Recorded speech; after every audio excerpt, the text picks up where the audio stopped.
How to detoxify your lungs, ये word सिर्फ सुनने के लिए नहीं, इस वर्ड को इम्प्लीमेंटेशन की बहुत ज्यादा जरूरत है। क्योंकि आज के टाइम सिर्फ बड़ी सिटीज नहीं, छोटे छोटे कस्बों के अंदर भी जो एयर क्वालिटी इंडेक्स है वो काफी ज्यादा घट चुका है। जो एयर की क्वालिटी है वो बहुत ज्यादा गिर चुकी है। अब लंग्स का डिटॉक्सिफिकेशन क्यों जरूरी है वो आपको मैं कुछ डेटा बताऊंगा, उससे आपको इसकी इंपॉर्टेंस समझ में आ जाएगी कि लंग्स का डिटॉक्सिफिकेशन क्यों जरूरी है। अब देखिए, अगर मैं आपके सामने सीधा सीधा बोल दूंगा कि लंग्स का डिटॉक्सिफिकेशन जरूरी है तो आप यही बोलोगे कि हवाबाजी कर रहा है, कोई प्रूफ दिखा।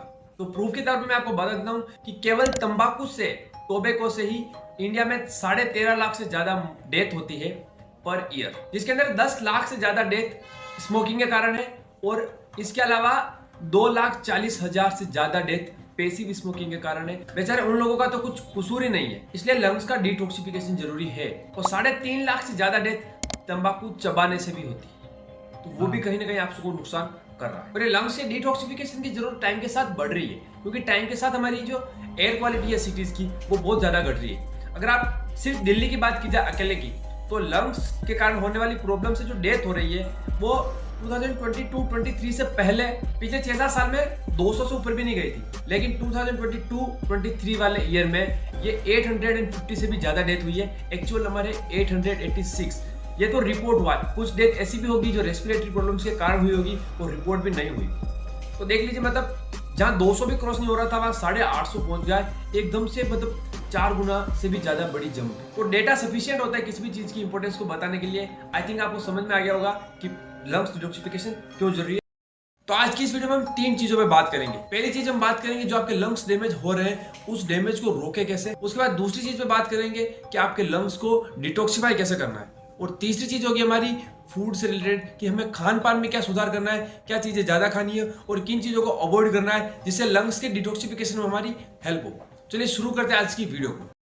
सबसे पहले बात करेंगे कि हमें अपने लंग्स को और ज्यादा डैमेज होने से कैसे बचाना है। तो सबसे पहली बात ये कहूंगा, सबसे इंपॉर्टेंट चीज है कि आपको स्मोकिंग को जीरो करना है। आपको स्मोकिंग नहीं करनी है, ना तो प्राइमरी स्मोकिंग ना सेकेंडरी स्मोकिंग। अब सेकेंडरी स्मोकिंग क्या होती है? देखिए, अगर आपका कोई दोस्त आपके पास बैठ के स्मोकिंग कर रहा है और वो जो धुआं छोड़ रहा है वो धुआं आप इनहेल कर रहे हो, तो वो सेकेंडरी स्मोकिंग होती है। और सेकेंडरी स्मोकिंग से कितनी सारी डेथ होती है ये मुझे वापस रिपीट करने की जरूरत नहीं है। अभी अभी मैंने आपको बताया कि सेकेंडरी स्मोकिंग कितनी ज्यादा डेंजरस होती है। अब देखिए, सिगरेट पीने से होता क्या है, सिगरेट पीने से आपके लंग्स ब्लैक होने लगते हैं। आपकी जो एल्विलाई होती है जहां से लंग्स ऑक्सीजन को अपने बॉडी में ट्रांसफर करने के लिए ब्लड में देता है और ब्लड में जो कार्बन डाइऑक्साइड आ रही होती है उसको लेता है और हवा में छोड़ता है। तो वो जो एक्सचेंज का एरिया होता है ना, वह होता है एल्वियोलाई से, और वो एल्वियोलाई डैमेज होने लगती है सिगरेट की स्मोकिंग से। इसलिए सिगरेट स्मोकिंग को छोड़ दो यार। अगर सिगरेट स्मोकिंग नहीं छोड़ोगे तो लंग्स का डिटॉक्सिफिकेशन नहीं हो पाएगा। Lungs detoxification is impossible without leaving smoking. इसके अलावा आप फेस मास्क का यूज कर सकते हो। अगर आप पब्लिक प्लेसेस में निकल रहे हो, वहाँ लोग आसपास सिगरेट स्मोकिंग वगैरह कर रहे हैं, तो आप वैसे तो पब्लिक प्लेस में स्मोकिंग करना मना होता है, लेकिन फिर भी आप फेस मास्क का यूज कर सकते हो जब बाहर निकलते हो। अगर आपके सिटी की एयर क्वालिटी कुछ ज्यादा अच्छी नहीं है, खराब है, तो अब जब आप बाहर निकलते हो तब फेस मास्क का यूज कर सकते हो। इसके अलावा आप घर में साफ सफाई ज्यादा रखें, वैक्यूम क्लीनर वगैरह का यूज करना प्रीफर करें। केमिकल्स जो होते हैं उनका यूज ना करें साफ सफाई के दौरान, या फिर कम से कम करें, बहुत ज्यादा जरूरत लगने पर ही करें, बार बार उनको ज्यादा यूज ना करें। इसके अलावा अगर आपके घर में ह्यूमिडिटी ज्यादा है, मतलब नमी ज्यादा है, तो नमी कम करने की कोशिश करें, डीह्यूमिडिफिकेशन करने की कोशिश करें, क्योंकि अगर ह्यूमिडिटी ज्यादा है तो फंगल इन्फेक्शन होने के चांसेस रहेंगे और वो भी आपके लंग्स को डैमेज कर सकते हैं। इसके अलावा आपको ज्यादा से ज्यादा नेचुरल प्रोडक्ट्स को यूज करने की कोशिश करनी है। जो भी केमिकल्स, सिंथेटिक्स जो आप यूज करते हो, जैसे फ्रेग्रेंस वगैरह के लिए, सुगंध वगैरह के लिए, तो उनका यूज ना करने की कोशिश करें। आप फूल वगैरह लगाइए अपने घर के आसपास, गार्डन वगैरह में, और उसी से फ्रेग्रेंस वगैरह बनाए रखने की कोशिश कीजिए। ये ज्यादा अच्छा रहेगा, ज्यादा बेटर ऑप्शन है। इसके अलावा आप एयर प्यूरिफाई कर सकते हैं। किस तरीके से करेंगे? घर के अंदर कुछ पौधे लगा सकते हैं, जैसे फर्न लगा सकते हो, एलोवेरा लगा सकते हो घर के बाहर ही, गार्डन वगैरह में। ये क्या करते हैं? एयर को प्यूरिफाई करते हैं। तो इससे आपकी जो घर के अंदर एयर क्वालिटी है, आपके आसपास की एयर क्वालिटी है, वो अच्छी होगी। ये कुछ ऐसे चेंजेस थे जो आपके लंग्स डैमेज हो चुके हैं उसको और ज्यादा डैमेज होने से बचाएंगे। अब जो लंग्स डैमेज हो चुके हैं उनको डिटॉक्सिफाई कैसे करना है, अब उस पर बात करते हैं। लंग्स का डिटॉक्सिफिकेशन हम 2 तरीके से करेंगे। एक है पोस्टरल ड्रेनेज, इसके अलावा कुछ एक्सरसाइजेस।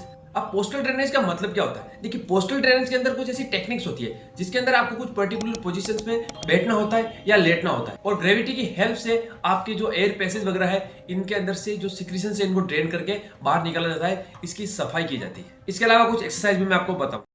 इसमें सबसे पहला है ये आपकी पोजीशन, बैक वाली पोजीशन। इसके अंदर आपको क्या करना है, अपनी बैक पे लेट जाना है। इसके बाद आपको अपने सिर के नीचे पिलो लगाने हैं और हिप्स के नीचे भी पिलो लगा लेना है। इसके बाद आपको 1:2 ब्रीदिंग करनी है, मतलब आपको नाक से इनहेल करना है, मुंह से एक्सहेल करना है, और जो इनहेलेशन का टाइम है वो एक्सहेलेशन के टाइम का हाफ होना चाहिए। मतलब अगर आप 15 सेकंड तक इनहेल कर रहे हो तो आपको 30 सेकंड तक एक्सहेल करना है, और इस पोजीशन को आपको लगभग 10 से 15 मिनट करना है डेली। ये हो गया आपकी बैक वाली पोजीशन। अब हम करेंगे साइड पोजीशन। साइड पोजीशन में आपको क्या करना है, आपको किसी एक साइड में लेट जाना है, और उसके बाद आपको अपने सिर के नीचे या तो हाथ रख लेना है या पिलो रख लेना है। इसके अलावा आपको हिप्स के नीचे भी पिलो रख देना है, और इसके बाद आपको वही सेम 1-2 ब्रीदिंग करनी है। मतलब आपको नाक से इनहेल करना है और मुंह से एक्सहेल करना है, और जो इनहेलेशन का टाइम है वो एक्सहेलेशन के टाइम का हाफ होना चाहिए। और ये आपको दोनों साइड में रिपीट करनी है। 10 मिनट के लगभग आपको लेफ्ट साइड रिपीट करनी है, और 10 मिनट के लगभग आपको राइट साइड में लेट के ऐसा करना है। इसके बाद तीसरी एक्सरसाइज है ऑन स्टमक, मतलब आपको उल्टा लेट जाना, अपने पेट को नीचे रखना है। इसके बाद आपको अपने सिर को सपोर्ट करने के लिए 1-2 पिलो लगा सकते हो। इसके अलावा आपको एक बड़ा सा ढेर लगा देना है पिलोज का, अपने स्टमक एरिया के लिए, स्टमक के नीचे वगैरह के लिए आप लगा सको। और इसके बाद आपको इस पोजीशन में लेट के 10 से 15 मिनट तक 1:2 ब्रीदिंग करनी है। सेम नाक से इनहेल करना है, मुंह से एक्सहेल करना है, और इनहेलेशन का टाइम एक्सहेलेशन के टाइम का हाफ होना चाहिए। ये हो गया पोस्टल ड्रेनेज के बारे में। अब बात करते हैं कुछ एक्सरसाइजेज, आपको क्या क्या एक्सरसाइज करनी चाहिए। तो एक्सरसाइज को मैं बेसिकली 2 कैटेगरी में डिवाइड करूंगा। एक होगी कार्डियो रिलेटेड एक्सरसाइज, जिसके अंदर आप रनिंग कर सकते हो, जॉगिंग कर सकते हो, साइकिलिंग वगैरह कर सकते हो। बेसिकली आपको वो एक्सरसाइज करनी है जिससे आपको मतलब शरीर में थोड़ा पसीना वगैरह होने लग जाए। ये एक्सरसाइज आपको लगभग 30 से 40 मिनट करनी है रोज, मतलब लगभग आप आधा घंटा मान के चलिए कि अगर आप आधा घंटा भी एक्सरसाइज करते हैं सप्ताह में कम से कम 5 दिन करना। अगर 7 के 7 दिन कर पाते हो तो वो बहुत ज्यादा अच्छी बात है, लेकिन सप्ताह में कम से कम 5 दिन अगर आप 30 मिनट तक भी एक्सरसाइज करते हो कार्डियो, तो ये लंग्स को बहुत ज्यादा बेनिफिट करने वाला है। इसके अलावा आप ब्रीदिंग एक्सरसाइज कर सकते हो, जिसे आप योगा के अंदर किया जाता है, कपालभाति, अनुलोम विलोम, कुछ इस तरीके की एक्सरसाइज आप कर सकते हो। ये जो ब्रीदिंग एक्सरसाइज वगैरह है ना, ये आपके लंग्स को बहुत ज्यादा फायदा पहुंचाती है, बहुत ज्यादा बेनिफिट पहुंचाती है।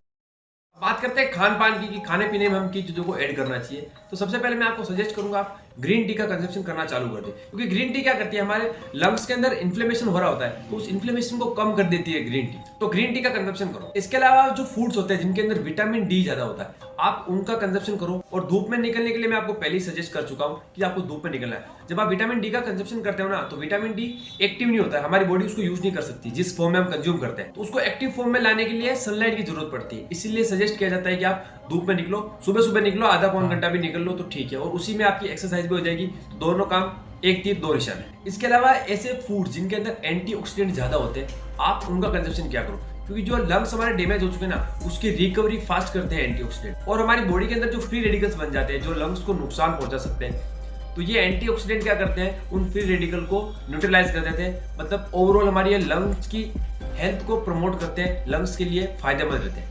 अब कौन कौन से फूड में एंटीऑक्सीडेंट ज्यादा होता है, जैसे आप देख लीजिए, अदरक देख लीजिए, अदरक में ज्यादा होता है, तो आप अदरक वाली चाय पी सकते हैं। मतलब ग्रीन टी में अगर आप अदरक यूज कर ले तो और भी अच्छा है। तो ग्रीन टी भी हो गई और अदरक का कंजप्शन भी हो गया एंटीऑक्सीडेंट। इसके अलावा एप्पल का आप यूज करो, उसके अंदर एंटीऑक्सीडेंट होते हैं। आप ग्रेप्स, अंगूर का यूज कर सकते हो, उनको खाओ, उनके अंदर भी एंटीऑक्सीडेंट होते हैं। और एंटीऑक्सीडेंट कौन कौन से फूड में ज्यादा होते हैं, इससे रिलेटेड जानकारी चाहिए तो आप गूगल कर लेना, आपको मिल जाएगी जानकारी। आप उन फूड का कंजप्शन ज्यादा किया। इसके अलावा लेमन, जो नींबू है, उसका पानी आप पी सकते हो गुनगुने पानी में, गर्म पानी में अगर आप थोड़ा सा नींबू डाल के पियो सुबह सुबह, तो वो आपको फायदा करेगा। इसके अलावा ब्रेकफास्ट और लंच के बीच का टाइम होता है, उस टाइम में अगर आप थोड़ा बहुत गाजर का जूस पी लो 250-300 ml, तो वो भी आपके लिए फायदेमंद रहता है लंग्स की हेल्थ के लिए। इसके अलावा जब रात को सोते हो उससे पहले पाइनएप्पल का जूस पी सकते हो, वो भी आपके लिए फायदा करेगा। अब ये जो मैंने फूड बताए ना, सारे आप यूज करो, मतलब जरूरी नहीं है आप इनमें से कुछ चीजों को भी फॉलो करने लग गए, थोड़ी बहुत चीजों को इंप्रूवमेंट कर लिया, तो आपकी लंग की जो हेल्थ है वो काफी ज्यादा इंप्रूव हो जाएगी। आई होप ये वीडियो आपकी हेल्प करेगा और आप इन चीजों को फॉलो करके अपनी लंग की हेल्थ को इंप्रूव करोगे। अब अगला वीडियो कौन से टॉपिक पे चाहते हो आप हमें कमेंट करके बता सकते हो। मिलते हैं अगली वीडियो में, तब तक के लिए धन्यवाद।